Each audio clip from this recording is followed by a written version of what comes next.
Unser Thema ist die Frage, wie werden Kriege gemacht? Das schließt die Ursachen der Vertreibung und Flucht mit ein, was Menschen, die hierher kommen, klar benennen. Wir sind hier, weil ihr bei uns seid. Und damit meinen sie wohl neben den Rohstoff- und Sklavenausbeutern die Waffenlieferanten und die Soldaten aus Deutschland und der EU. Die Idee für unsere Veranstaltung wurde entwickelt im Arbeitskreis Geopolitik und Frieden vom Kölner Friedensforum zusammen mit ATTAC. Wir hatten vorher gemeinsam intensiv über die Hintergründe und Ursachen der Ukraine-Krise gesprochen. Ray MGovern war über 30 Jahre für die CIA tätig, als hochrangiger politischer Analyst, hat 5 Präsidenten beraten und hat wirklich zu den Personen gezählt, die letztendlich Geheimdienstinformationen in letzter Instanz dann übergeben haben an Präsidenten. Eine ganz, ganz zentrale und wichtige Funktion mit einem Schwerpunkt auf die Sowjetunion. Und Elizabeth Murray war 27 Jahre für die CIA tätig, davon auch 2 Jahre entsendet an das sogenannte National Intelligence Council. Innerhalb dieser 27 Jahre hat einen Nahen und Mittleren Osten Fokus und hatte für diese letzten 2 Jahre tatsächlich auch die Position des Deputy National Intelligence Officer for Near Eastern Affairs inne, eine sehr bedeutende und auch prestigeträchtige Position innerhalb des Geheimdienstsystems in den Vereinigten Staaten. Und einfach, dass so ein bisschen die Themen, die regionalen Schwerpunkte auch deutlich sind von unseren beiden Gästen. Und an der Stelle möchte ich im Prinzip direkt übergeben an die beiden Referenten. Vielen Dank für die Einladung. Wir bedanken uns sehr, dass Sie alle gekommen sind.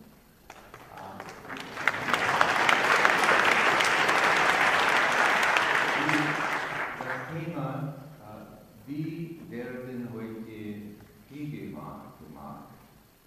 Und wir sagen auch, wie werden heute Flüchtlinge gemacht? And the answer is very English, is very, very similar. We've seen unruhe, we've seen chaos in Iraq and Syria and everywhere in the Middle East. And so when people ask us, how can it be that after 30 years as a Geheimdienstler, all of a sudden you changed? All of a sudden you became Aktivist. Well, the short answer is we didn't change. Our country changed. To become an activist, in the words of my good friend Alice Walker, with whom I tried to sail to Gaza 4 years ago on the U.S. coast to Gaza, what was prevented. She says, being an activist is my rent, the rent that I pay for living on this planet. Being an activist is what we needed to do in the tradition of honest Analytiker in the Abteilung, in the analysis division of the CIA, which is hermetically sealed from the, or used to be hermetically sealed from the operations people who do all other kinds of, we used to call it overthrowing governments, but now we call it regime change. It's much. So I feel very much blessed to be in this tradition. What I would say is that Elizabeth and I both decided to follow the tradition. Hier stehe ich kann nicht anders, Gott helfe mir. Amen. Ja.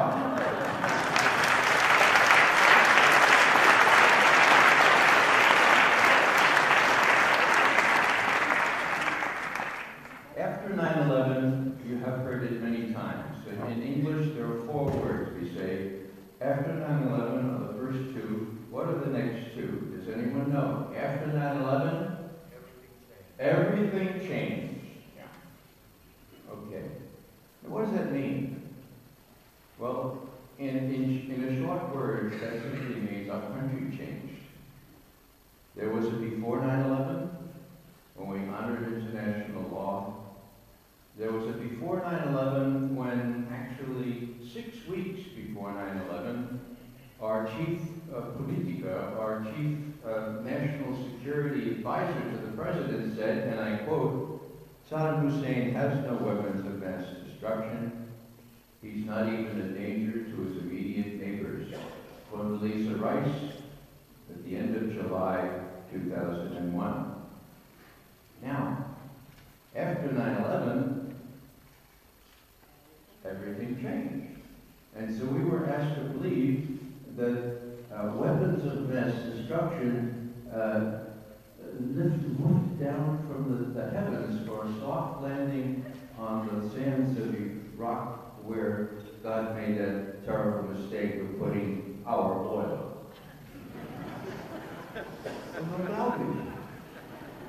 But our press didn't notice that Colin Powell, earlier in 2001, and Condoleezza Rice, just 6 weeks before 9/11, had said, Saddam Hussein is not a threat to us.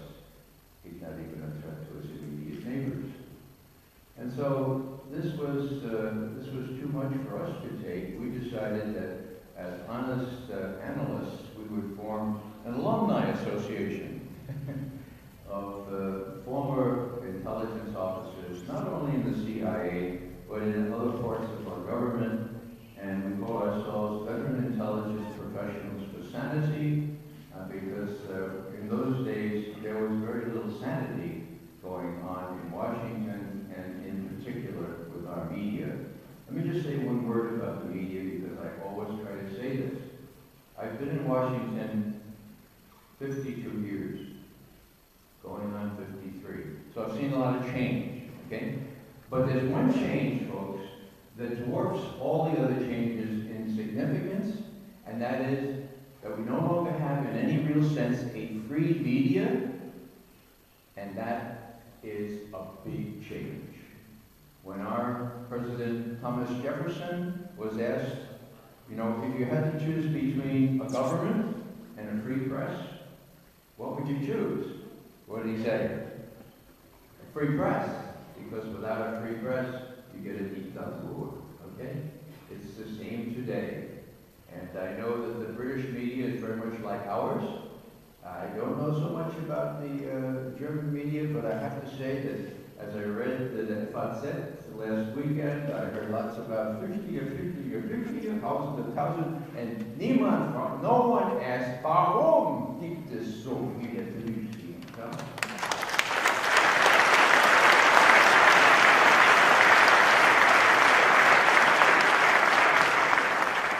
So we want to move on here. I've noticed Iraq. It was something to watch. I am old enough to remember the Nuremberg Tribunal, and when I saw our country deliberately launching what Nuremberg called a war of aggression, that was a lot. That was too much to take. Nuremberg defined that very carefully. The tribunal said to wage a war of aggression is to perpetrate the overwhelming war crime, differing from other war crimes only in as much as it contains the accumulated evil of the whole. What does that mean? What's the accumulated evil of a war of aggression? Would you think Folter? Do you think kidnapping people off the sidewalks of Milan? Would you think of black prisons? Would you think of allied governments that would turn a blind eye to having their own citizens kidnapped and tortured? Those are the accumulated evils of the war of aggression, folks. And we had to watch it, and we decided we needed to speak out. Now, I'll just finish this little segment by saying that there was an investigation led by the Senate Intelligence Committee that took 5 years to complete. And finally, when they completed it in 2008 actually, J. Rockefeller, the head of the committee, said, the intelligence The intelligence used to justify the war in Iraq was unsubstantiated, contradicted, or even non-existent. Period. End quote. Now, what does non-existent intelligence look like? Forgeries, fabricated intelligence. So, the major conclusion here is that the Downing Street memo, which some of you know about, the British account of what Tony Blair was briefed on, and his chief of intelligence said the intelligence and facts were being fixed around the policy. Now, fixed. It was interesting. In our country, we have Fox News, and they jumped and said, now, please don't misunderstand. Fixed has a special connotation in British usage. In other words, it's very different from what we say is fixed. So I called my friend Harry in London. I said, Harry, you got a second? Yeah, Harry, tell me what fixed means in British usage. He said, Ray, have you lost it? What's going on? And I said, look, just tell me, what's the meaning of fixed? And Harry said, well, you fix an election, you fix a horse race. What's the matter with you, Ray? Thank you very much, Harry. Fixed is fixed. And that's what happened to our intelligence. Now, Elizabeth was actually still employed by the CIA, and she experienced the fixing, or in her case, the attempted fixing, because she wouldn't give in a very personal way. And so I'd like Elizabeth to take over now and explain that